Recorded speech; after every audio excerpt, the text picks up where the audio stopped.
There are people out there right now who are starting businesses. Absolutely. We know exactly what that feels like. You're right in front of them, so it's like having a billboard that you're actually putting right in front of somebody's face. When you're considering adding corporate apparel to your brand, these are some things that you should consider. A lot of website companies, they build it and then they have the ownership of it, and then you don't. You want to own your website.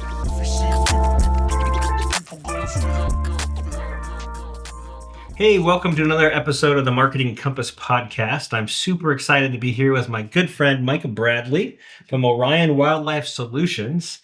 Today we're just going to learn more about Micah, his journey, his incredible company, and then we're going to talk a little bit more about just what kind of marketing steps he's taken in the past to and currently to kind of get him to this point today, and what he sees as most important in his business when it comes to marketing and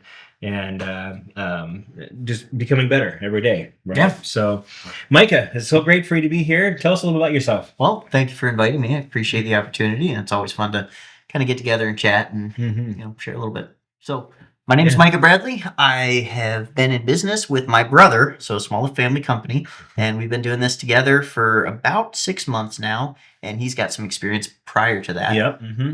So this is kind of my first part into this industry, but I've got a little bit of background with small business, and not as much marketing as you do, but all the things that you can kind of put together in order to get customers in front of you. Absolutely. Yeah. So 6 months just for your role at Orion. Correct. Your past in small business leadership and growth and things go much further than that. Let me talk a little bit about where you've been in the past. Yeah. So I guess my experience with small business started back in college. My sophomore year of college, my dad and I, another small family business, we started a company together doing custom furniture out of reclaimed barnwood lumber. So that was a whole interesting, different piece of the service industry that we were able to do. Not so much service, but the custom projects.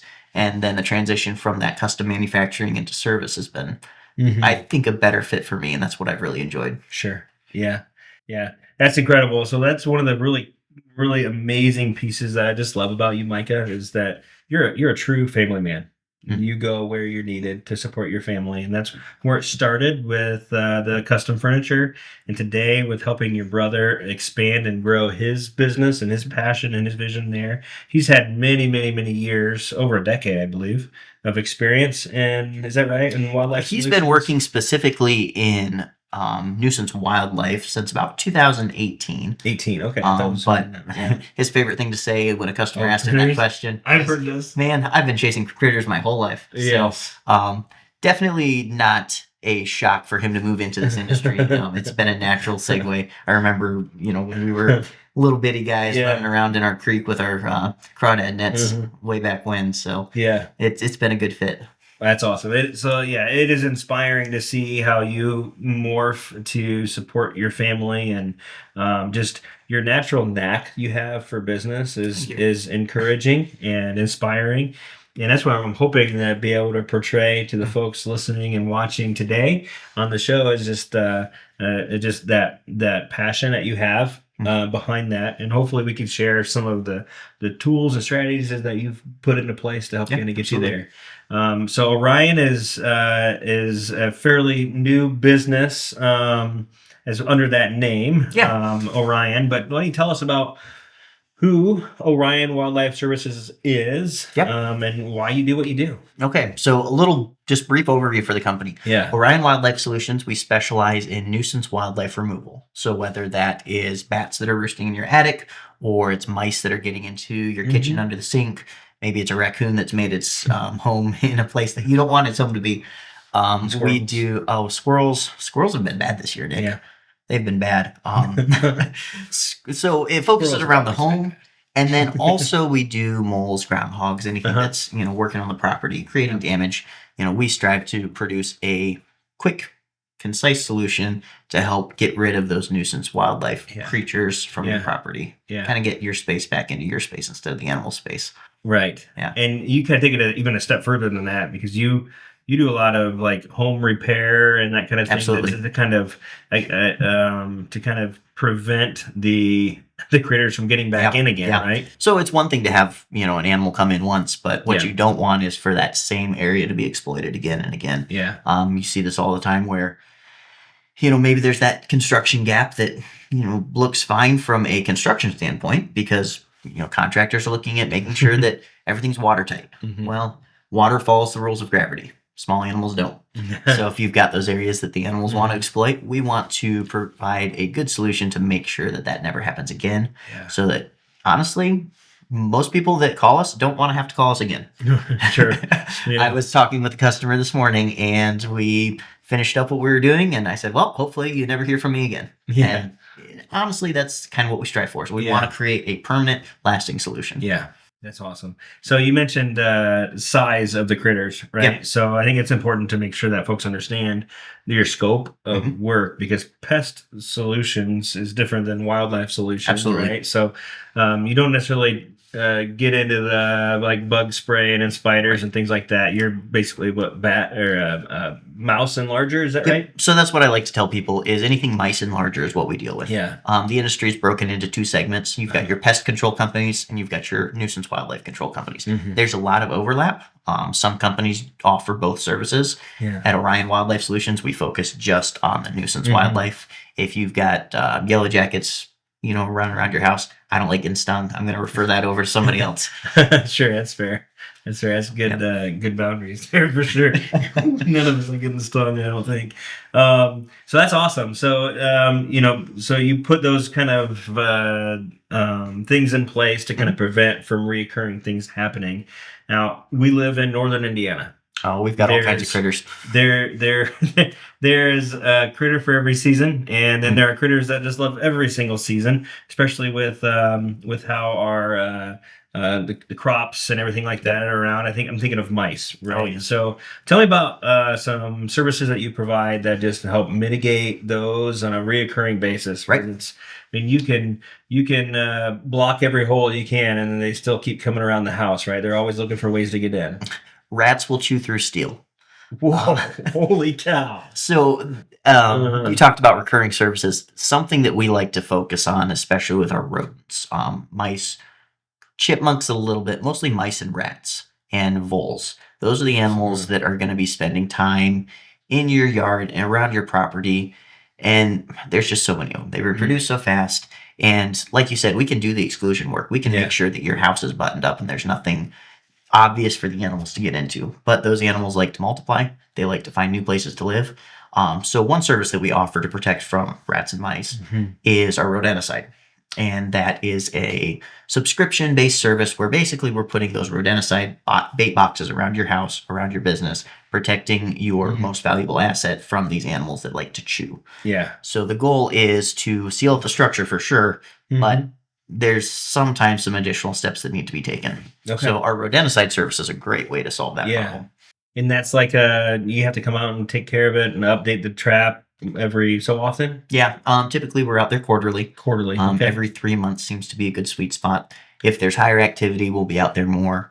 But what we like to do is stay on top of that bait inside those boxes, make sure that it's not going stale. That's the big concern. Sure.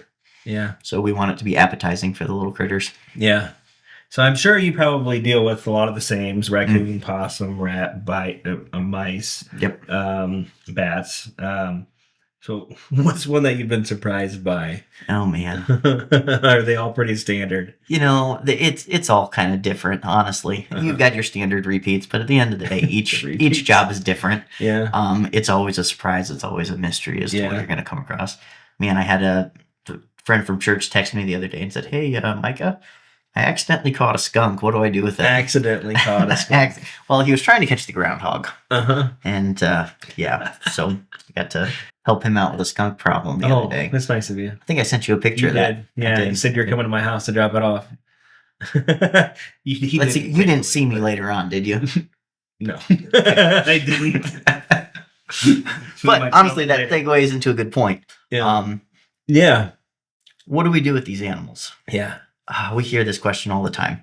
And if anybody's wondering, Nick has offered his house. I can drop them all off right outside. Oh, and boy. Yeah. those raccoons that are used to tearing into attics are going to go. My son would have fun with that, but my wife, I don't think she'll be excited about that. Oh, man. Yep. So I mean, our goal is to solve the problem. Yeah. And that problem, typically we notice, isn't solved until the animal that creates the problem is gone. Yeah.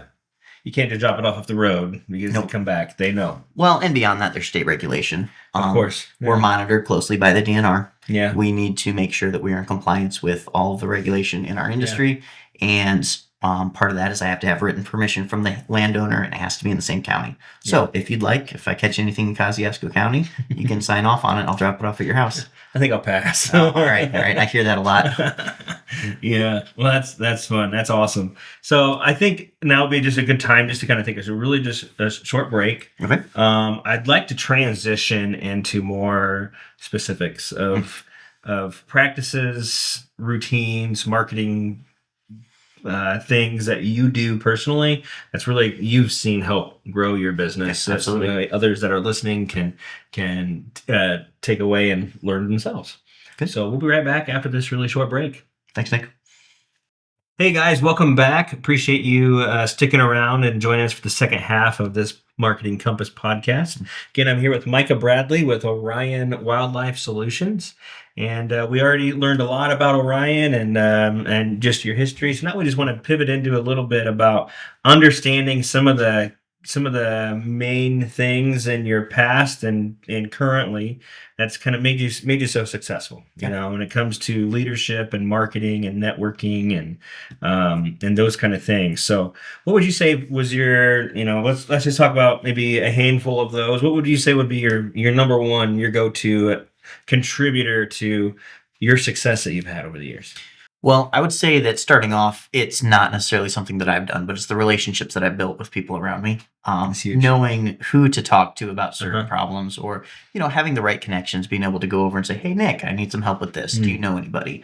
Or anything along those lines. Yeah, you've been working with me for 6-8 years now. Yeah, on multiple different businesses, doing random things all over the place. And I'll call you all the time and say, "Hey, Nick, give me your thoughts on this." Yeah. So I think building that network of people that you can trust, that you can know that they're going to have a good solution for you. It's more than just what you know. It's the people that you know as well. Yeah. So do you contribute that to as far as where those people come from, like your connections at school, from your college days on up to like community involvement and Oh yeah, community involvement is huge. Yeah. Being active in a local church, being able to come around with other business professionals, with your local chamber, things like that, I think is very important. Just being in that group of people that want to make each other better. Even back to school, I still have relationships with classmates, old professors. Being able to call those people and just bounce ideas, grow off of each other. Yeah. Absolutely. Yep. Absolutely. That's awesome. So that referral, that network base, yeah, that's important. Have you seen one base that you feel like has contributed to a lot of that, or something you're super excited about? A group you're part of, or anything like that you're super excited about? I think there's big things, but I think that for the majority, it's a lot of little things. Yeah. As much as I'd like to say there's one thing that you can focus on that gets you anywhere you want, I think it's a lot of small things. So just being active and being active. working on your business. Absolutely. Yeah. We talked about that earlier, right? That's your goal is, especially starting out, you guys are only 6 months in with your new brand, right? Yep. So like you're still doing a lot of the work in your business. A lot of the foundation stuff. You're talking about, what can we do working on the business? Right. Yeah. I mean, the company itself, it's profitable. We're able to serve a lot of people. We're able to solve a lot of problems. But to scale beyond, just, that chuck in a truck mentality and be able to be a, established brand where we can solve problems for people across the state, across the region. That's the real goal. So the next steps to take in order to be able to go from, one tech in one area to, spreading your brand across a much larger area. Sure. So working on the business versus in the business. It's a great point. That's huge for everybody, right? To be able to get to that point. It's so challenging. It takes a lot of work. You got to maintain that work-life balance, of course, but being able to work on your business to help it improve and improve processes and find the right partners. Yes, is key. To having all those systems in long-term. place, consistency. Yeah. Being able to have a repeatable process is huge. Yeah. If you're starting from scratch every single time, you're never going to get anywhere. Exactly. Yeah. You mentioned the point of getting your brand out there across everywhere. That's one thing. Another thing that I've been super encouraged with you, and specifically over the number of years we've been able to work together, is that you have a fantastic marketing mind. That you understand the base. You understand what's truly important about understanding who you are, why you're doing what you're doing, and then repping that brand everywhere you go. Well, again, it goes back to that foundation. If you don't have something that you fundamentally believe in that you want to be able to share with other people, then it's hard to start from scratch every time. Sure. Yeah. Yeah, we've worked, probably the majority of the projects that we've had opportunities to work on comes from that branding side of things. We've worked on multiple logos for your brands. We've worked on brochures and postcards, and we're working on a door hanger campaign for you right now. And even the website. The website is going live today, and we're shooting this a little before you'll see it, a few weeks ahead of time. But so the new website will be up and live at the end of the day today. So that's super exciting. All things of that base foundation. So I know when we first sat down a few months back, you and your brother and I sat down and we just discussed your brand. We knew that one of the first things we needed to address is, what logo are we going to start with? Right. So we redesigned your logo, established brand colors, and then this is the face of Orion now. This is why we're doing what we're doing. This is what we're talking about, how we communicate with our customers and with each other, and that almost like that elevator type speech. That canned. You started out perfectly. You nailed it when we first started. Like, here's a bird's eye view of who Orion Wildlife Solutions is. Just understanding that base importance of staying consistent and identifying a brand in the beginning. I've been super encouraged by that with you, because not everyone gets that. There's a lot of we see this a lot, and really when it comes to small business, you got to do what you got to do, and I totally understand that. And budget is always a limiting factor, and it's an important piece to consider in everything. But isn't it frustrating when money gets in the way? It is, right? Yeah, it is. It is. I encourage people to just ask questions, because sometimes you think money's going to get in the way, but it really is either there's a solution to get around it, or it's not as expensive as you think it would be, or there's a different way to do it. Well, the other thing is, all of this, when it comes to a marketing standpoint, it's not an expense, it's an investment. Bingo. So yes, there's upfront costs, there's money you're putting into it, but if you put $1 in, what do you get out? Yeah. And if it's you put $1 into the expense bucket and it goes away forever, that's one thing. Yeah. But that's not what we're trying to do here. Yes. That becomes a bill. Yes. Not a bill A. So how is that different, the expense bucket versus the investment bucket from your standpoint? What do you see that in? Well, when it comes to branding, that's a great question. When it comes to branding, that's where most people kind of think about a bill versus an expense, because lead generation, you got basically two different types of marketing thoughts. You've got branding and you got lead generation. Lead generation is something that you're actively looking for referrals. You're putting this money in and you're tracking, you better get this much out. That's how you schedule jobs. That's how you schedule the jobs. And that's super important. That piece of that pie needs to be a part of everyone's marketing strategy. Now, the branding side is the piece that it just takes a lot longer to see. Everything you do should be with an intention of making more money. Everything. There should be nothing that should be a bill. Some things just take longer to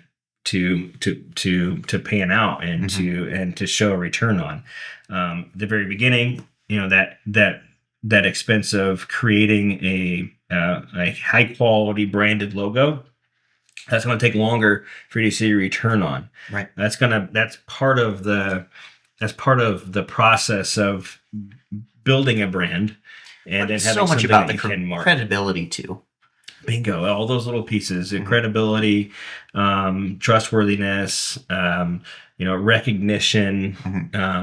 Branding. I mean, we all think of, when we think of the famous logos out there, McDonald's, Nike, Harley Davidson.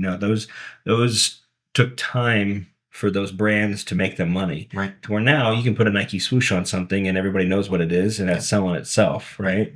So you should never do anything expecting it just to become a bill. There should be a reason behind it. Okay. Even like things like that are, hard to see, things that you don't even see, like hosting expenses on a website, right?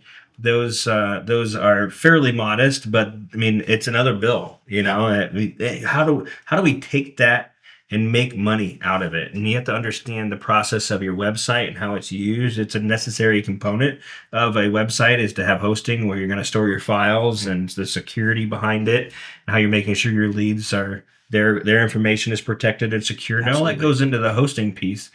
How do we make that so it's just not a thing that gets paid out and we never see a return on? Your website has to be working for you, and we talked about that a little bit earlier too at launch today. Just how are we taking the investment that we're putting into something like that, and how are we getting as much information and lead generation as we possibly can out of it? And we've discussed some different options for that, and form fills, trackable phone numbers, the chat tools, and Well, it's just all about gathering as much information about your customers as you can. Building your own database, exactly. Gathering information about the customers so you're able to have good, solid data that you're able to use. Yeah. Follow up with them, ask questions, give special offers, send out thank yous. Man, like that's, dude, when it comes to investing in your customers, like a handwritten thank you note, like you can't do enough of those. Those are just they mean so much. It shows that you care. It shows really the values of your brand. That all just goes into like the quality of the service. So it's one thing to solve the immediate problem, but for that customer to continue to feel important even after the work is done, that's money.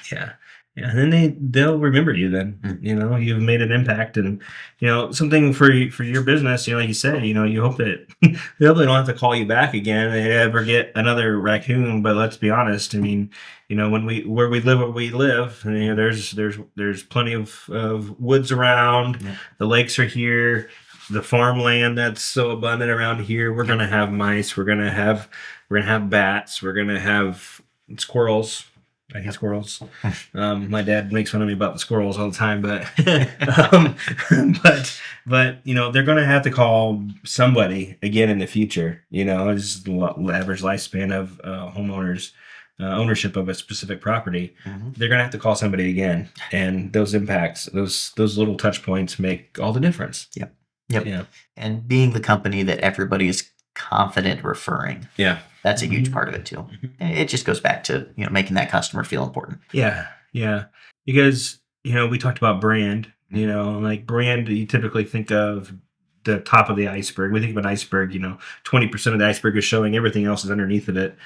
And the logo of the brand is what you see. Everything else is underneath. That's your values, why you do what you do, what you're trying to do, how you're trying to help people that are in a situation, like, hey, we don't want this critter here. Right. We need somebody to come take care of it. And if you can do it in a fair, honest way, you take care of them, make them feel trustworthy. I mean, in most cases, you're a stranger to them at the first hire, right? Yeah, and I don't have the luxury of being, the person that everybody wants to call. Sure. And, this isn't the fun. It's not the frills and being able to have, holiday lights put up around your house. That's a fun, exciting thing that everybody gets to opt into. When it comes to an animal living in your attic, that's not a call everybody wants to make. Sure. So being able to provide that extra service, that's where it's important. Bingo. Yeah. So that's the underside of that iceberg belly. Those untangible things that you're investing in, like, kind of goes back to your first piece, working on your business instead of in your business. Obviously early on, there's a lot more that working in your business that you have to do, and with some good strategy and planning, we can get you out of that faster. So what are some of those strategies, I would say, that you've found some success in, as far as some specific, maybe social media or phone calls or direct mail or knocking on doors? What are some things that you're seeing that Well, so I'm going to set the stage on this. when it comes to, those leads, the converting leads, creating leads, Yeah. everything goes back to just getting everything built for the customer at the bottom. But if you're not answering your phone, Oh man. it doesn't matter. Yep. So I would say the number one thing that, converts those leads, just answer your phone. Yeah. Be that person that wants to talk to the customer, Yeah. who's interested in their problem, Yeah. who, can provide a good solution, an answer. Mhm. And even if it's never turning into a job, it's just being that helpful resource. But it all starts with answering your phone. Yeah. So we can put in all of these things to the top of the funnel. And at the end of the day, Mhm. if those people are just, voicemail, I guess I'll call the next person on the list. Yeah. So I want to set that there first. Is, so many contractors, so many people in the home service industry have a hard time answering their phones. And we've all had it. We've had somebody out working at our house and, we want an update on progress and we give them a call and crickets. Mhm. I'm sure that's never happened with you. But so I want to start there. Yeah. But anything else is, that it goes back to the branding, but reaching out, social media, having a good website, being able to have a place where people can immediately see it and go, this is a trustworthy company. Absolutely. Having those 5-star Building Google credibility. reviews, Mhm. being able to have, something that says right off the bat that this person is worth talking to. I think that's huge. Mhm. Yeah. Yeah. You need a place. You mentioned a good website. That was one of the first things on our list of things that we were recommending at the beginning. That website is the place where most folks are going to make their first opinion, off of what they see on your website. And we've all seen the website that got thrown together in 20 minutes by somebody in their basement. It's tough. Yes. So, I think it's super important for everyone that's listening. A website is so important in this day and age. Oh man, I can't remember. We've been doing this for a really long time. I remember 2020 happened. I think everybody remembers 2020 happened. Huh. And the amount of phone calls we had from customers that we've been talking about, hey, you need to be considering a website. You really need a website. The amount of phone calls we had that week after all of COVID happened, stuff is shutting down. Like they need a way to continue to do business, and they didn't have a website yet.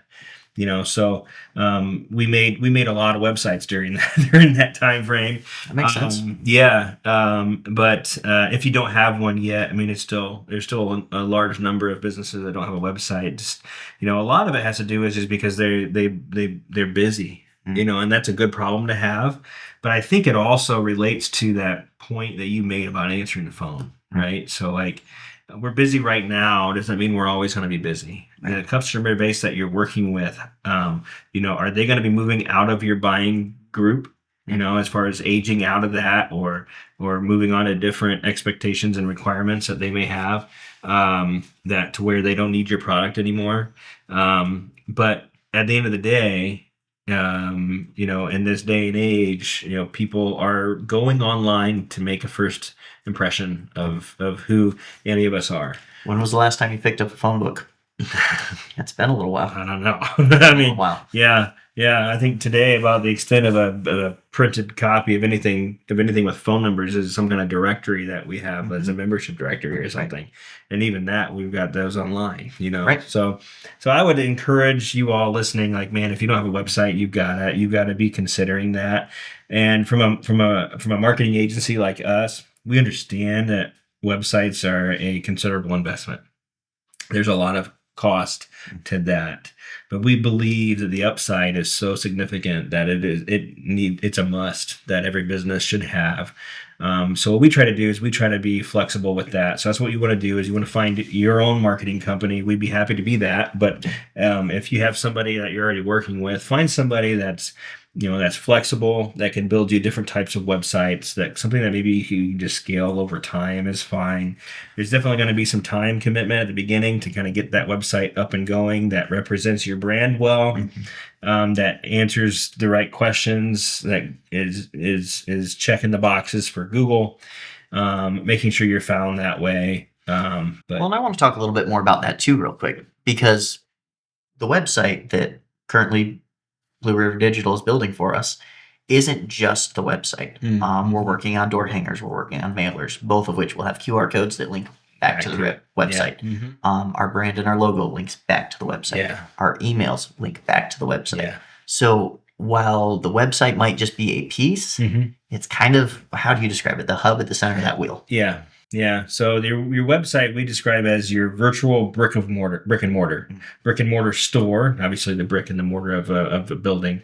That's where the lifeblood of everything happens. So traditionally, in the past, even in the past, I say now probably 25 to 35 years ago, like the goal was only like I need people in my door, right? Buying habits have changed. The cycles have changed to where now it is we need to get people in your virtual door. That's your website. And you work so hard to make your brick and mortar store represent your brand and look nice and easy to navigate and everything like that. That same effort needs to happen on your website.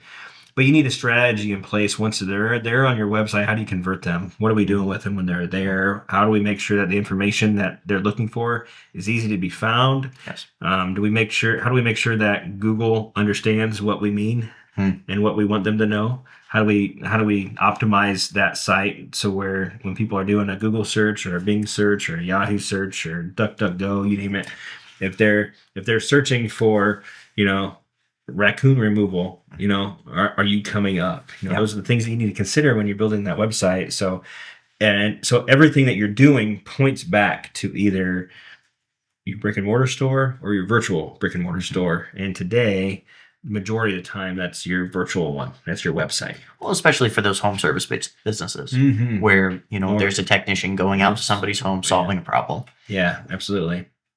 Yeah. Man, a lot of fantastic information we've covered. Is there anything before we wrap up today that you want to point on as something that's been significant in your growth? Yeah. Well, again, I think it goes back to those relationships, knowing who to talk to and when you can have people help you, because at the end of the day, you can't do it all.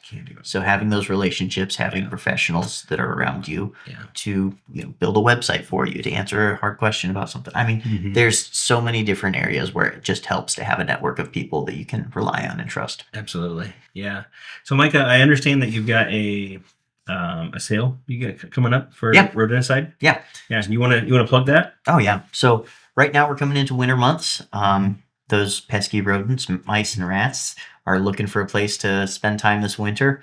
We'd love to be able to be your solution for that. Give us a call today. Check out our website. We'd like to hook you up with a rodenticide subscription at a discounted rate. And I'd love to answer more questions later on. Yeah, I strongly encourage that, especially in our region. That's an important thing. Basically, so I know a lot of you are listening from outside of our region. So Micah services basically Fort Wayne to Plymouth to South Bend to Wabash, right? Yep, across northern Indiana. Northern Indiana. So if you're in northern Indiana and you're a homeowner or a business. Yep. This is a fantastic service. I know we're going to take him up on this too. So this has been a fantastic time. I want to encourage you guys to go to our website, blueriverd.com.